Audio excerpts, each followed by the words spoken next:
আজ একটা গল্প বলি। জঙ্গলের রাজা বাঘমশাই ঢাকঢোল পিটিয়ে জানিয়ে দিল, কোনো শিশুকে নিরক্ষর রাখা চলবে না, সবার জন্য যথাযথ শিক্ষা সুনিশ্চিত করতে হবে, সব ছেলে মেয়েদের স্কুলে পাঠাতে হবে, পড়াশোনা শেষ হলে সবাইকে সার্টিফিকেট দেওয়া হবে। শুরু হলো সব শিক্ষা অভিযান। হাতির বাচ্চা স্কুলে এলো, বাদর, মাছ, কচ্ছপ, বিড়াল, উট, জিরাফ সবার বাচ্চা স্কুলে পৌঁছে গেল। শুরু হলো ধুমধাম করে পড়াশোনা।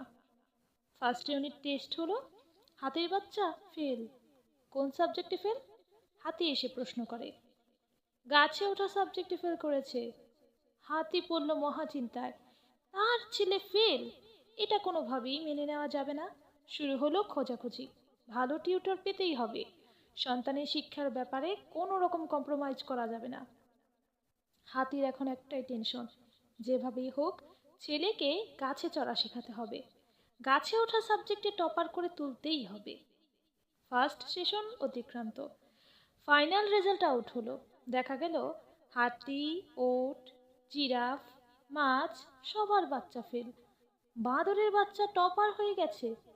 প্রকাশ্য মঞ্চে বিভিন্ন গেস্টদের আমন্ত্রিত করে বিরাট অনুষ্ঠান আয়োজন করা হলো। সেখানে টপার হিসেবে বাঁদরের বাচ্চার গলায় মেডেল পরিয়ে দেওয়া হলো। চূড়ান্ত অপমানিত হয়ে হাতি, ওট, জিরাফ নিজ নিজ সন্তানকে দারুণ পিটুনি দিল।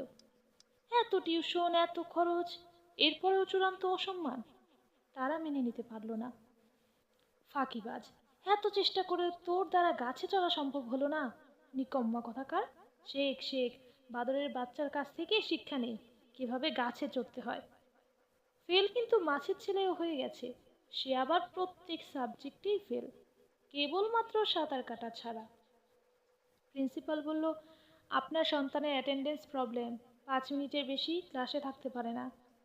মাছ নিজের সন্তানের দিকে ক্রোধান্বিত হয়ে তাকিয়ে রইল। বাচ্চা বলে, মাগো, দম নিতে পারি না, ভীষণ কষ্ট হয়, আমার জন্য জলের মধ্যে কোনো স্কুল দেখলে হতো না? মাছ বলে, চুপ কর বেয়াদব, এত ভালো স্কুল আর কোথাও খুঁজে পাবি? পড়াশোনায় মন দে, স্কুল নিয়ে তোকে ভাবতে হবে না। হাতি, ওট, জিরাফ নিজে নিজের ফেলিওর বাচ্চাকে পিটুনি দিতে দিতে বাড়ি ফিরে চলেছে। পথিমধ্যে বুড়ো খ্যাক শিয়ালের সঙ্গে দেখা। শিয়াল বলে, কি হয়েছে সেটা তো বলো। হাতি বলে, এত বড় শরীর নিয়ে গাছে চড়তে পারলো না, বাদরের ছেলে টপার হলো, মানজ্জত কিছু অবশিষ্ট রইল? শিয়াল অট্টহাসিতে ফেটে পড়ে। শিয়াল বলে, তোমাদের গাছে চড়ার কি প্রয়োজন সেটাই তো বুঝতে পারলাম না।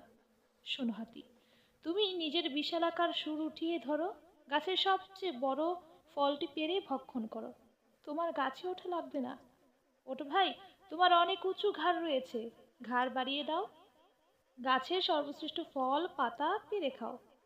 বন মাছ, তোমার সন্তানকে নদীর স্কুলে ভর্তি করে দাও, ওকে মন ভরে সাঁতার কাটতে শেখাও, দেখবে একদিন তোমার ছেলে নদী অতিক্রম করে সমুদ্রে পাড়ি দেবে, 7 সমুদ্র পার করে তোমার নাম উজ্জ্বল করে দেবে।